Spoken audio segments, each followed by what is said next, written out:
What? Oh, ready?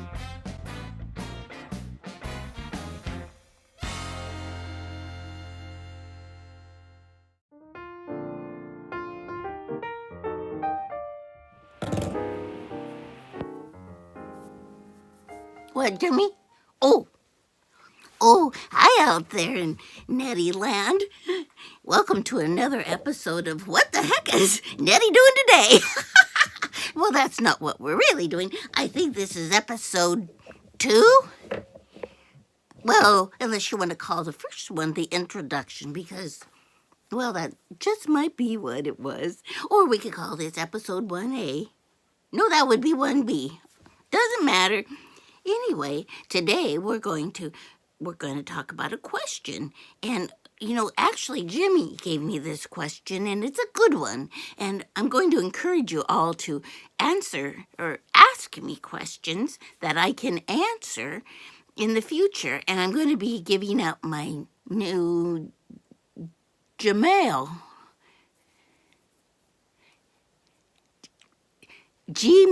address. It's like my AOL account, but it's got a G in front of it or something.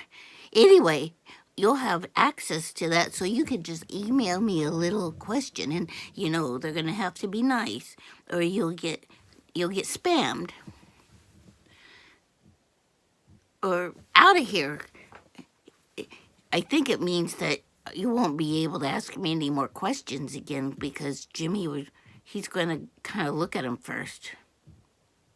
He's tough. But his question's good, so let's get to it. Jimmy wanted to know what it meant when somebody said, Jimmy, you need to practice a little more gentleness when you speak to others. Now, anybody's guess who might have said that to him? Oh, I'm sorry, Jimmy. This is serious. It is serious because I think I said it in a gentle way to him too, didn't I, Jimmy? Yeah, and he's very brave that he doesn't mind this being the first question that is asked on the internet. So here we go.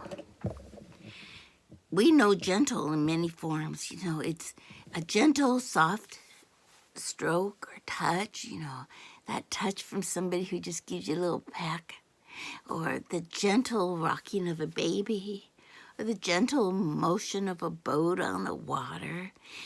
There's a commercial about some toilet paper that's made with gentleness in mind. I don't know, that's the expensive stuff. I've never tried it. Doesn't matter, keeps me alert. So, you know what? When you're talking about being gentle with your words and being gentle with your manners, it's not much different because we have such a culture right now that thinks that trotting on other people's feelings or expressions is okay. It's just not okay. Probably the loudest, most rough-speaking people in the world are the ones most in need of gentleness. And how do we do that? I mean, how do we respond in gentleness when somebody is just being kind of mean to us, like crappy mean? Well, it's not easy.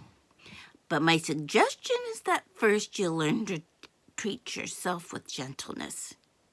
That is, when you feel yourself getting in kind of an uproar, when that anger button's kind of pushed and you start feeling a little heat start from your toes and it goes into your stomach and then into your chest and it just pop out your mouth.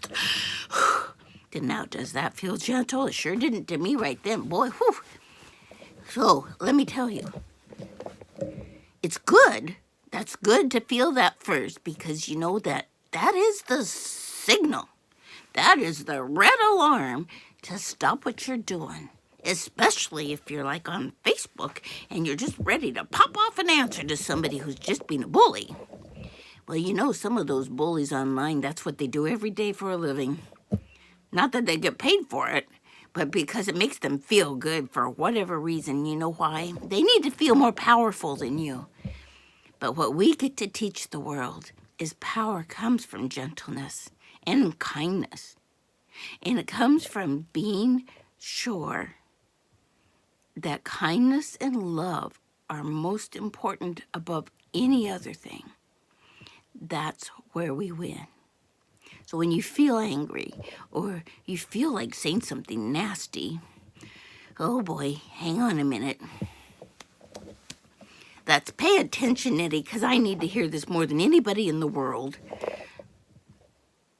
When you're ready to speak your mind, take a deep breath.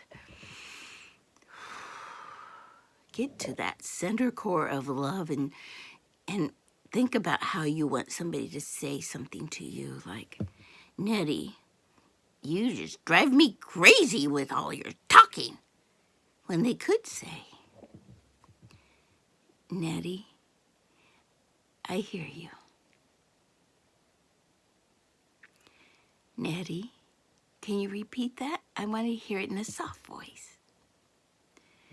But instead of having somebody have to remind me, or maybe even to remind Jimmy, we remind ourselves to take a deep breath, step back, and maybe make an appointment with our spiritual director. I got to.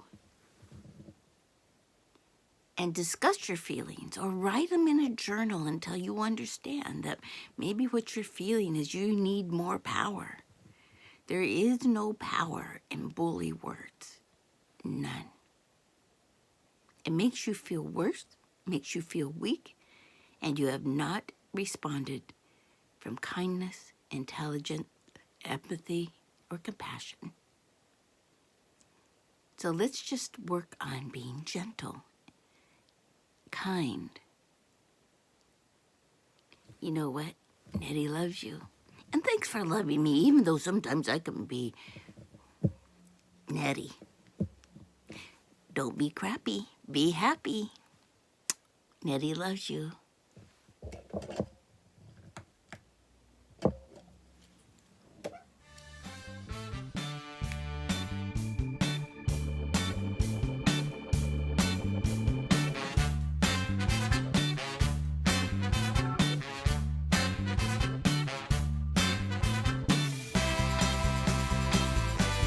You know the ticket. Remember to subscribe and give me a thumbs up. Thank you.